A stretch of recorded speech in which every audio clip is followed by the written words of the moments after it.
inscreveu no nosso canal? Então se inscreva, clique no sininho também para ativar as notificações, assim você recebe todos os novos episódios pelo seu e-mail e também compartilhe este episódio se você gostar. A gente está aqui hoje para falar então da crise de idade, que mulher que nunca passou por isso, né, meninas? Difícil saber.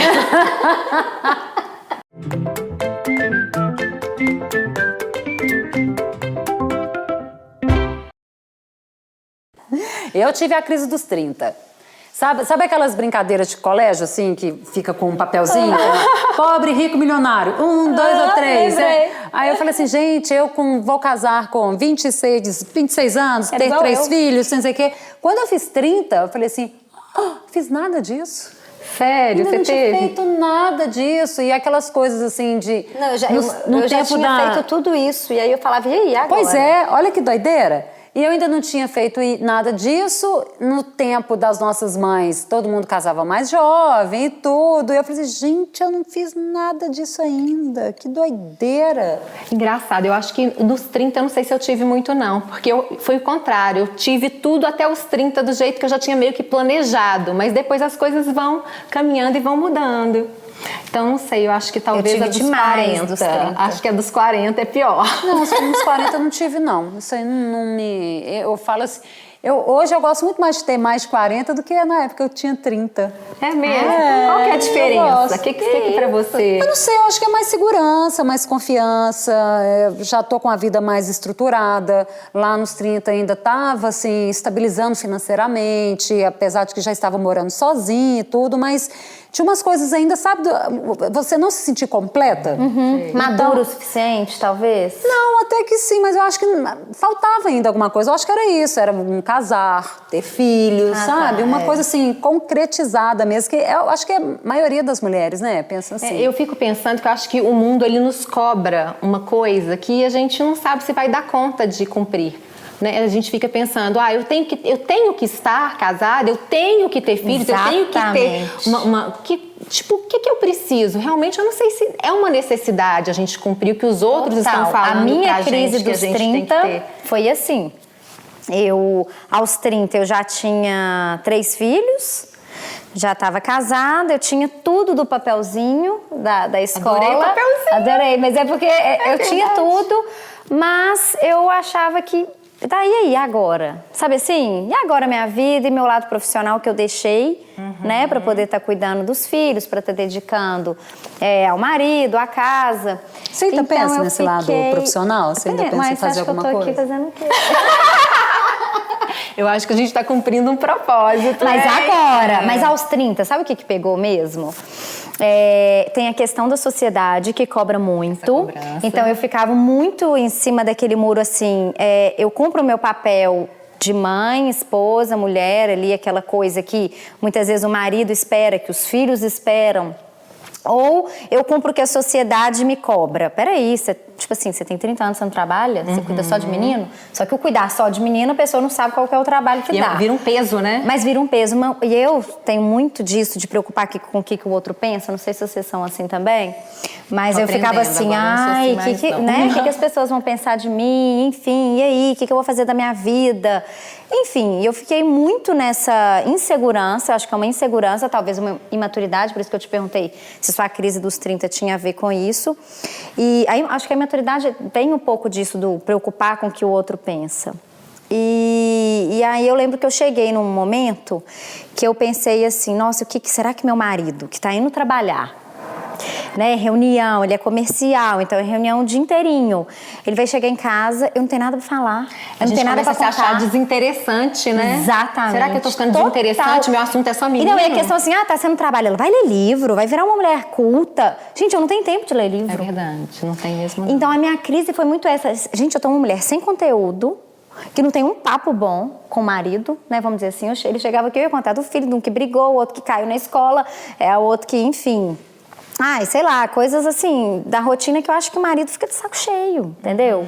Então eu fui entrando nessa paranoia, tipo, o que eu vou fazer da minha vida agora? Aí você teve uma conversa assim com ele sobre isso, ou você viu que o dia a dia é assim, que eu sei que tava com a cabeça a mil? Não, eu tive chorava, eu tive a crise dos 30 literalmente, eu chorei, fiquei arrasada. Ah, não, assim eu não tive crise nenhuma, não. Que isso, Não, chorava horrores. assim não O que eu vou fazer da minha vida? Não. Aí tem aquela coisa, né, se você vê seu marido assim, olhando pro lado, às vezes, coitado, às vezes ele tá admirando a paisagem, mas é porque passou uma mulher, aí você fala assim, nossa, tá olhando porque aquela ali é interessante, porque aquela ali tá mais nova, porque aquela ali não sei o quê. Bate a insegurança. Exatamente.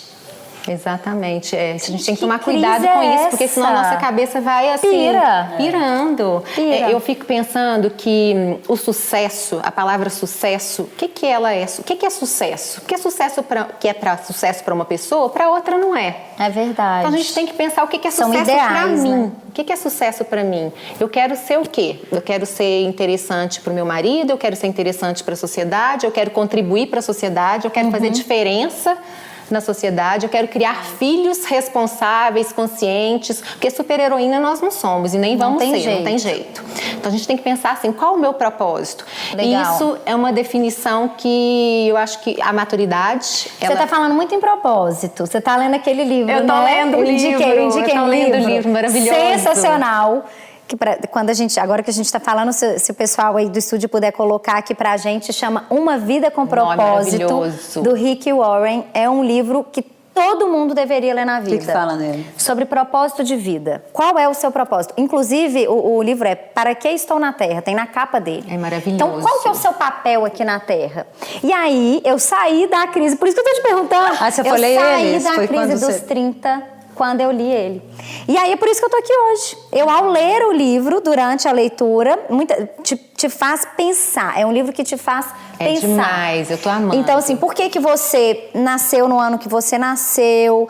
Estudou onde você estudou? Faz parte teve dessa o tipo de geração. amigo. Exatamente. Por que você tinha facilidade? Eu, por exemplo, muito mais com escrita do que com matemática. Eu era uma negação na matemática. Enfim, aí eu fiquei pensando, gente, por que eu fiz jornalismo?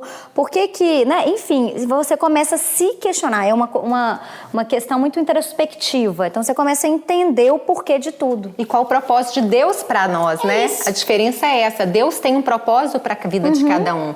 E são diferentes os propósitos. Para a Júlia é um, para a Fernanda é outro, para mim é outro. E quando a gente compreende isso, a gente se sente outro. Isso! Olha, eu tenho um propósito para minha vida. Eu entendi que meu propósito é ser mãe. Minha gente, Deus me deu 3. Olha eu aqui, preciso você é um exercer sucesso, tá vendo? Você é um sucesso. Não foi à toa. Então eu preciso exercer isso. O que Deus me deu, eu preciso fazer com excelência. Então, eu vou ter que ser uma boa mãe, por isso eu não posso me ausentar. Porque com 3 não tem como eu trabalhar meio horário, eu tenho cada filho num turno diferente, vou deixar o menino largado numa geração dessa. Exato. Eu acho que é um privilégio, Julinha, você poder dedicar.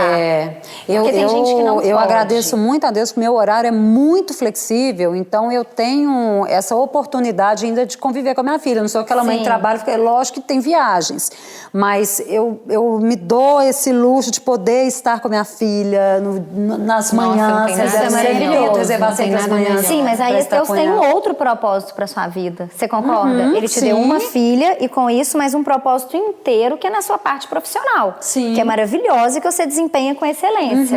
Então, assim, eu tô colocando Não, isso talvez aqui em se eu tivesse mais de um filho e tal, eu não teria esse trabalho. Eu acho que eu preocuparia mais. Cada um vive com o que... certeza, Entendeu? Se Deus te deu um filho, talvez um. é porque você tem que exercer o seu profissional muito mais. Entende? É verdade. Essa questão do propósito, legal. o meu marido, às vezes, ele fica ele tem umas crises, diz ele, que foi depois dos 40. Ele tem umas crises que ele pensa assim, gente, eu cheguei no meio da vida e agora? Daqui a pouco eu tô envelhecendo e daqui a pouco vem a morte. Construir, né? Vem a morte. Ele disse que deu umas paranoias, assim, na cabeça dele. Só que se a gente confia que a gente tem um propósito e que esse propósito vai ser cumprido até o dia que o Senhor realmente quiser, a gente descansa, fala, gente, todo mundo tem sua hora. Ou então foca. Eu acho pensando. que essa questão do propósito tem muito do foco. Foi aí, então, eu foquei em ser uma boa mãe, foquei em não me preocupar mais em, enfim, exercer o meu lado profissional e tudo, e durante a leitura, você me ligou. Falou, Ju, você não quer fazer um programa legal, mais voltado para o social e ajudar as pessoas num bate-papo, seja num tema espiritual, seja num tema de família e tal. Eu falei, gente, isso tem tudo a ver comigo. E tem a ver com jornalismo. Eu falei, gente, olha só, eu não fiz jornalismo à toa. Ainda bem, eu já tinha um plano. E é verdade. E hoje nós estamos aqui, né, com um propósito. Nós temos um propósito de estar aqui. Agora, me conta uma coisa. Vocês tiveram, assim, crise em relação às minhas ruguinhas, o meu corpo, a minha... Não. Não, né? Eu já tô passando por isso, né, gente? Eu tô caminhando mais pro 50 do que pro 50. Você tá... Mas é porque tem muitas mulheres muito preocupadas com isso. Eu tô envelhecendo, meu cabelo, a minha preocupação seria porque eu trabalho com imagem. Então, mas eu já me cuidava desde cedo, desde os 25, já tinha essa coisa com a pele, já comecei a botox há muitos anos atrás. Então, assim, foi por uma precaução. Mas isso não me domina a esse ponto. Exatamente, não dominar. Eu também sou super cuidadosa. Gente. Eu também sou super cuidadosa, mas eu sei me aceitar muito mais hoje do que quando eu tinha 20, 30 anos. Hoje eu me aceito muito mais. A maturidade hoje, por exemplo, é mais por condicionamento físico do que eu não tenho nem condições de pegar músculo, mas o metabolismo é outro também, né, gente? Mas é muito mais, assim, eu acho que o que me incomoda, vamos falar, incomoda hoje em dia é em relação à saúde. A gente que tem filhos e tudo, a gente tem medo de ficar doente, a gente tem medo de morrer. Não, até pro pique também. Sabe? Então, assim, essas coisas, assim, que me deixam um pouquinho, assim, agoniada. Mas a gente sabe aquela convicção que a gente tem que o Senhor não vai deixar a gente ir sem completar a boa obra que Ele tem na nossa vida? É o propósito, então, volta todo para esse livro. Exatamente. Então aí nisso eu relaxei também. A gente tem que fazer um programa, um episódio só do livro, né? De uma vida com propósito. Mas aí você tem que ler também. E aí a gente faz. Muito bom. Como é que é? E uma vida com propósito. Não, você ela devora o livro. Eu quero ler sim, pra gente falar disso, sim, que eu acho que vale muito a pena mesmo. Eu acho que isso, a gente tem às vezes essa crise de identidade dessa forma, assim, né? O que eu tô fazendo aqui? Qual que é o meu papel aqui? E quando você se descobre nesse papel, é a gente entender que estou cumprindo com primor. Isso. Né? Eu saí da minha crise assim. Tem que dar quando eu entendi qual era o meu propósito. Então, se você está nessa crise, para um pouco, para tudo. Porque até para essa crise passar logo, para tudo. Dá um olhar assim para dentro, o que eu fiz, por que eu nasci aqui, por que eu fiz tal curso, ou não, ou por que eu não tive tempo de fazer e fui para um outro lado profissional, enfim. Para um pouquinho, tenta olhar e perceber qual é o propósito que Deus tem para você, para sua vida. Né? Além de ver o propósito que Deus tem, crer que Ele tem o melhor. Sim. Deus tem o melhor sempre para nós. Então, assim, Ele não te deu dons, assim, eu sou muito facilidades, dons mesmo em determinada área à toa. Então, se às vezes você não está nem exercendo ou usando esses dons, aquilo que você vê de facilidade, use então, né? Às vezes você vai se encontrar. Tá sempre na hora de começar ou recomeçar algo, né, novo. Com certeza. É isso, gente. A crise ela vai existir, independente da idade, por qual idade você está passando. Eu acho que você tem que se descobrir no seu melhor papel pelo período que você está vivendo. Deu para entender? Deu. O que seria isso? Então, assim, exerça o seu papel, a sua função com primor. Você é dona de casa, está se achando desinteressante, exerça a sua função de mãe, de esposa, sim, da melhor maneira possível. Eu aprendi que a gente tem que fazer as coisas para o Senhor, não esperando reconhecimento de homens, não esperando reconhecimento de filhos, de marido, de ninguém. Faça o seu papel bem feito e pronto, né? Eu acho que isso é a melhor recompensa, isso vem principalmente do alto, do Senhor. É isso mesmo. Com certeza, Ele honra. Ele honra, né? Com certeza. Gente, então é isso. A gente quer agradecer Romanel, ao Açaí Fresh, também ao Zé o Café pela parceria de sempre. Muito obrigada aí aos nossos parceiros. E a gente fica por aqui. Até uma próxima. Tchau, tchau.